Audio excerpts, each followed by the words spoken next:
এই শাকিব খানের কারণে অনেক প্রডিউসার কিন্তু ছবি বানাতে পারছে না, কারণ সম্ভব হচ্ছে না। কারণ ওনাকে 1 লাখ 1 কোটি 20 লাখ দিতে হলে বাকি আনুষঙ্গিক তার মনে করেন আরো চলে যায়, মনে করেন 3 কোটির মতো। এই কারণে ছবি এত কম হচ্ছে। উনি সারা বছরে 2টা ছবি করে, 2 ঈদে, তারপর তার কোনো ছবি চলে না। আর আগে রুবেলের বছরে 12টা 14টা, আমিন খানের 15টা 20টা 1700 হল হাউসফুল থাকতো। তো এখন আমি একা স্টার হইয়া ওই 1 কোটি পারিশ্রমিক নিয়ে আমার তো ছবি ফিডব্যাক না।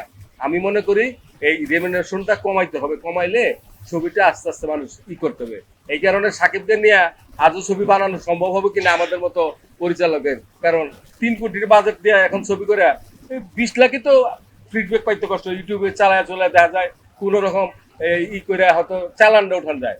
কারণ আমরা কি যে কোনো জিনিস একটা নেশা থাকে, যারা ছবি বানায় বা এটা কিন্তু নেশা লস এলো করে, যেমন যারা তাস খেলে, হ্যাঁ, যারা গান গায় লস এলো তারা এইটা করে।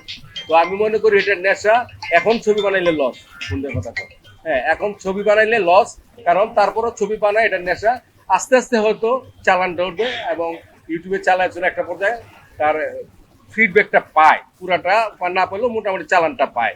তবে 60-70 লাখ টাকার বেশি বানাইলে ছবি ফিডব্যাক পাওয়াটা কষ্ট।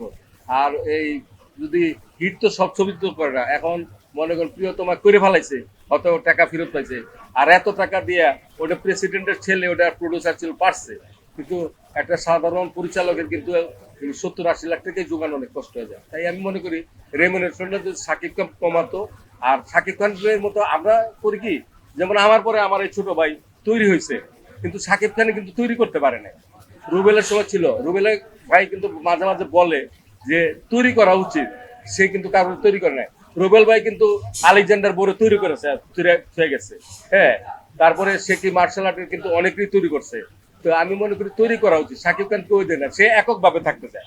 ওই যে ক্লাস রুম নাম্বার 2, ক্লাসের 2 জন, ওইটা থেকে লাভ নাই। আমি মনে করি সে ভালো, কিন্তু তার তৈরি করা উচিত। আমি মনে করি যে এখনো শিকার শেষ নাই। তাই আমি মনে করি এখনো আমি কিছুই শিখি নাই, মাত্র চিফ ডাইরেক্টর হয়েছি। তবে আস্তে আস্তে শিখতেছি, কতটুকু পারি জানি না। আর আমি বর্তমানে যে 5টা ছবি কাজ করবো ভারতের পরিচালক, ওনার কাছ থেকে আমি কিছুদিন ঘুরছি, তো ওনার কাছে শিখার মতো। উনি দেখছি কিছু সময় আমাকে বলে চলো বাসে, দেবাশিস সরকার বাসে। আমি কেন? ওখানে উনি গল্প লিখে বেলায়, উনি গান লিখে বেলায়, রিক্সায় উঠে, হাঁটে। এখান থেকে সে গল্প তৈরি করে, গান তৈরি করে, বিভিন্ন জিনিস। মানে এটা তার আইকিউ, তার কাছ থেকে আমি শিখছি। এবং সে খুব কম টাকায় ভালো ছবি বানানোর ক্ষমতা রাখে, এবং তার পিছিয়ে কাজ করছে। সে বলছে তোমার ভিতরে প্রতিভা আছে, কিন্তু বাংলাদেশে এইটা হলো ফিল্ম জগৎটা হলো কি একটা রাজনীতি, ভিলেজ পলিটিক্স খারাপ। আপনি মনে করেন কিছুদিন আগে শিল্প সমিতির নির্বাচন দেখছেন, বাংলাদেশে মনে করেন আমেরিকান নির্বাচনে মনে হয় না, যেভাবে ধাও মাছের মতো আমরা মনে দেখি। আমাদের দেশের রাজনৈতিক কয়েকটা দল আছে, আওয়ামী লীগ, বিএনপি, জাতীয় পার্টি, একটু মতের বিরোধ থাকে, কিন্তু এফডিসিতে আমরা কিন্তু সবাই শিল্পী, সবাই কিন্তু ভোট চাই। কিন্তু দেখা যায়, আমি যেমন নিপুণ কাঞ্চন পরিষদে করছিলাম, হ্যাঁ, ওখানে মনে করেন মিশা পরিষদের লোক আমার দেখলে পারতো মেরে ফেলা। আমরা আবার তার দেখে এটা হওয়া উচিত না। শিল্পী সবার মন, এটা একটা নির্বাচন। এটা যেমন মসজিদ কমিটি হয়, বাজার কমিটি, একটা নির্বাচন শেষ হয়ে যায়। দেখছি যে সমালোচনা, একটা ফিল্ম কিন্তু একটা পরিচালকের কাছে সন্তানের মতো। স্বপ্ন হচ্ছে আমি ভালো পরিচালকের পিছনে থেকে কিছু কাজ করার, এই দেশকে কিছু ভালো ছবি উপহার দেওয়ার মতো।